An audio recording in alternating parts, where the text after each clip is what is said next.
જય માતાજી દોસ્તો, હું સંજય ઠાકોર જસલપુર તમારું સ્વાગત કરું છું એક મારા નવા વ્લોગમાં। આજે હું જઈ રહ્યો છું રાજલબેન બારોટના ઘરે અને મણિરાજ બારોટનું ગામ હું તમને બતાવીશ, તો વિડીયોમાં છેલ્લે સુધી બન્યા રહેજો। અત્યારે આપણે ચાણસમાંથી નીકળી ગયા છીએ। ચાણસમાં થઈને પાટણ ઉપર થઈ જશું આપણે બારવા ગામ, જ્યાં મણિરાજ બારોટનું ઘર આવેલું છે।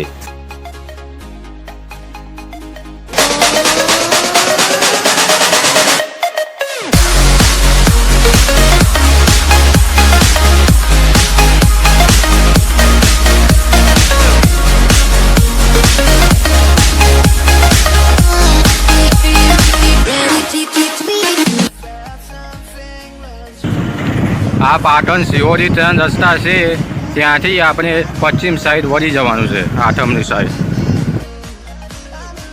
એ સીધો રોડ જાય છે તે દિશા જશે। આ રોડ જશે સિહોરી બાજુ। હાલ આપણે પહોંચી ગયા છીએ સુજનીપુર। આ જે રોડ જાય છે તે પાટણ બાજુ જાય છે। આપણે અહીંથી વળી જવાનું છે ચારુપ બાજુ।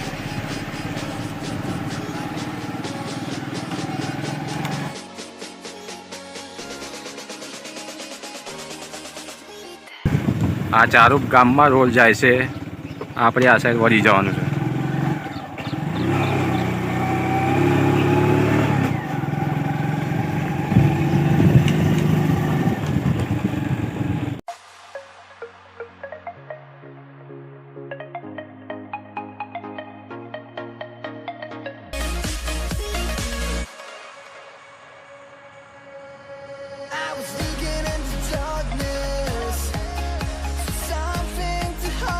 ફાઇનલી દોસ્તો, આપણે મણિરાજ બારોટના ગામમાં આવી ગયા છીએ। હવે હું તમને એમનું ઘર ક્યાં આવેલું છે એ બતાવીશ।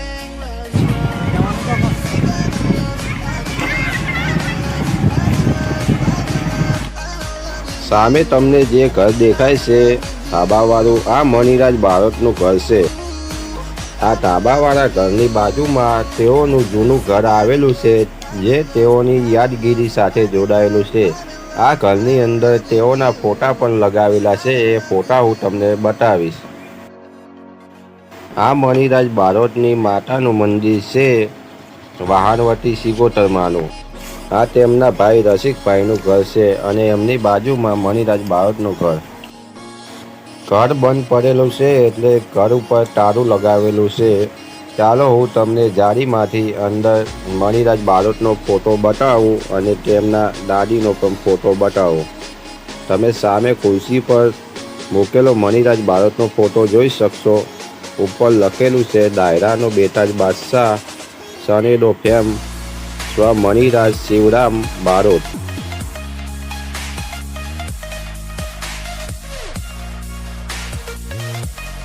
અંદર અંધારું હોવાના કારણે રિઝલ્ટ થોડું ઝાંખું પડે છે કેમેરાનો, એટલે માફ કરજો। સામે તમે જોઈ શકશો કે મણિરાજ બારોટનો ફોટો છે, એમની બાજુમાં એમના દાદી કેશરબેનનો ફોટો છે। રાજલબેન કે રાકેશ બારોટ આવે તો આ ઘર ખોલવામાં આવે છે।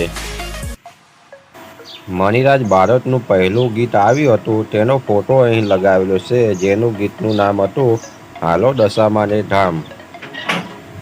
આ ઘરને રાકેશ બારોટના મામાનું ઘર પણ કહી શકાય।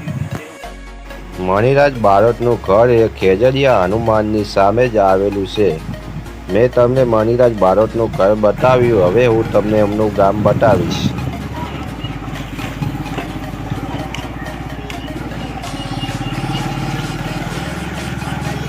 મણિરાજ બારોટે આ શાળામાં અભ્યાસ કર્યો હતો। આ ગામની ડેરી આને ગામનું ગોળ્યું પણ કહી શકાય। બારવા ગામે પાટણથી આશરે 15-20 કિલોમીટરના અંતરે આવેલું છે।